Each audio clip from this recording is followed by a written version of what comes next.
Baik, pada kesempatan kali ini kita akan melanjutkan pembelajaran kita di panduan lengkap belajar CorelDRAW. Pada episode yang ke-48 ini kita akan membahas beberapa tools dari menu teks ini ya, yaitu kita akan membahas di sini ada Fit Text to Path, kemudian Straighten Text, kemudian Align to Baseline, kemudian Align to Baseline Grid. Nah, di sini ada 4 yang kita bahas. Yang pertama, Fit Text to Path di sini berfungsi untuk membuat teks melengkung mengikuti garis atau lingkaran. Di sini yang lebih tepat sebenarnya untuk ini ya, menjadikan teks itu mengikuti arah garis seperti itu. Bisa melengkung, bisa lurus dan seterusnya tergantung dari garis tersebut. Sekarang kita buat misalkan di sini halo guru jagoan misalkan ya. Kemudian kita buat lingkaran sini seperti ini. Kemudian kita ingin membuat tulisan ini mengikuti lingkaran, jadi melengkung. Maka tools yang tepat digunakan adalah Fit Text to Path. Nah, di sini ada garisnya. Nah, kita tinggal klik saja. Kita ulangi, pilih Fit Text to Path. Kemudian di sini ada tandanya, garis A, kemudian ada garis lengkungnya. Nah, kemudian tanda panah ini maksudnya akan diarahkan kemana? Nah, di sini ada istilahnya apa ya? Kayak semacam petunjuk seperti itu. Nah, di sini sudah ada. Nah, kita mau naruhkan sesuai dengan kebutuhan kita. Ini biasanya digunakan untuk membuat pin ya. Ketika kita membuat pin seperti ini biasanya. Ya. Di sini, misalkan kita taruh sini aja deh ya. Klik, ya dia akan melengkung. Itu adalah fungsi daripada Fit Text to Path. Jadi kemudian misalkan kita segi 4 gitu ya, kemudian kita putar sehingga menjadi segi 4 seperti ini. Kita juga bisa, nah ini sudah ya di sini ya. Kemudian di sini sudah tidak bisa, maka ini misalkan kita hapus ya, kita buat lagi di sini guru jagoan. Nah, kemudian di sini kita Fit Text to Path. Nah, di sini. Nah, di sini sudah mengikuti daripada kotak. Kemudian berikutnya tadi ada ini ya. Bagaimana kalau misalkan kita ingin merubah nih, ternyata ini tidak kita letakkan di kotak tapi kita letakkan di lingkaran. Daripada kita ngetik lagi, tadi kan di awal kita ngetik lagi ya karena kita baru bahas Fit Text to Path teks. Nah, kemudian di sini Straighten Text ini berfungsi untuk menghilangkan efek Fit Text to Path tadi, sehingga ini misalkan yang ini kan sudah terkena efek Fit Text to Path ke arah ini ya, kotak, sehingga ketika kita kasih lagi Fit Text to Path kita nggak bisa ya. Caranya supaya ini bisa kita atur kembali, maka kita pilih yang Straighten Text, klik, kemudian di sini kita ulangi, kita break dulu ya, kita break Ctrl K teman-teman, silahkan disimak video sebelumnya ya. Di sini kan jadinya seperti ini ya.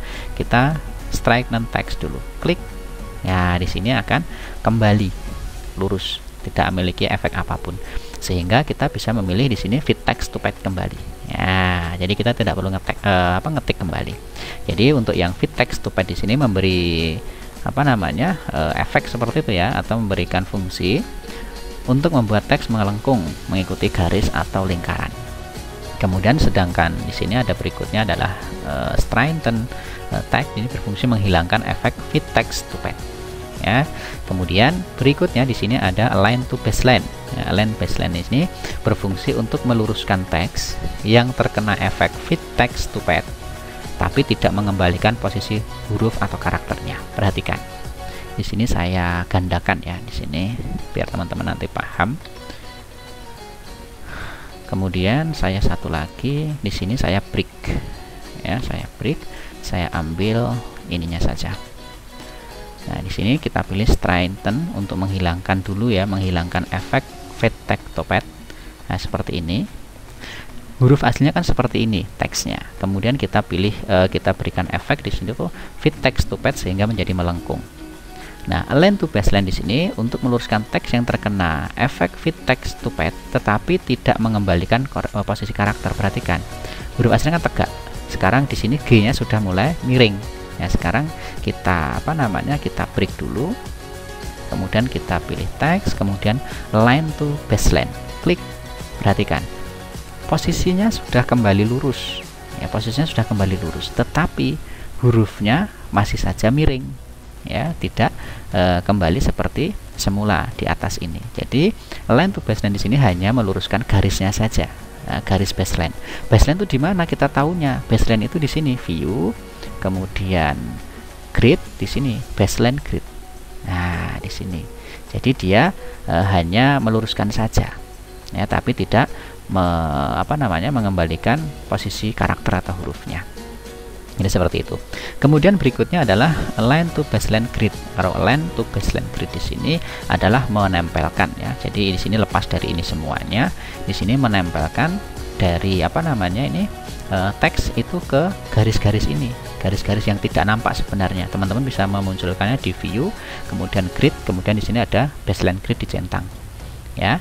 Kemudian dan ini berfungsinya hanya di paragraf teks, teman-teman. Jadi ini kalau misalkan kita terapkan di sini tidak bisa. Align to baseline grid itu hanya berfungsi di paragraf teks, sehingga untuk menjadikan artistik paragraf teks artistik gitu ya, atau artistik teks, di sini teman-teman harus mengkonversi dulu, ya, mengkonversi menjadi paragraf teks. Caranya kita pilih teks, kemudian convert to paragraph text. Nah, kita sudah membahasnya di video sebelumnya. Silahkan teman-teman kalau belum jelas, silahkan diputar kembali video berikut sebelumnya di edisi ke-47 kalau tidak salah, ya. Convert to paragraph text. Nah, di sini baru kita bisa menerapkan align to baseline grid. Nah, di sini kita pilih align to baseline grid. Nah, di sini perhatikan.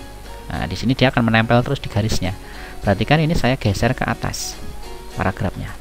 Nah, dia tidak mau geser karena di sini tidak cukup.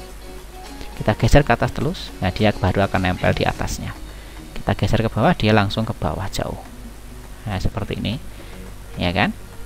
Nah, di sini tidak bisa, padahal cukup. Nah, jadi di sini align to baseline grid di sini adalah untuk menempelkan. Ya, di sini meluruskan bahasanya. Kalau saya menyelaraskan teks paragraf pada garis baseline grid.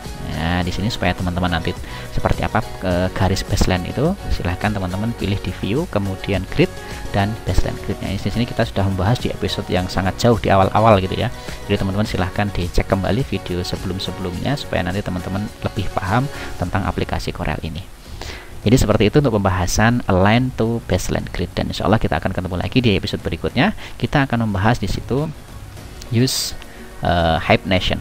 Ya, insya Allah kita akan ketemu lagi. Selamat belajar, selamat mencoba, dan tetap semangat.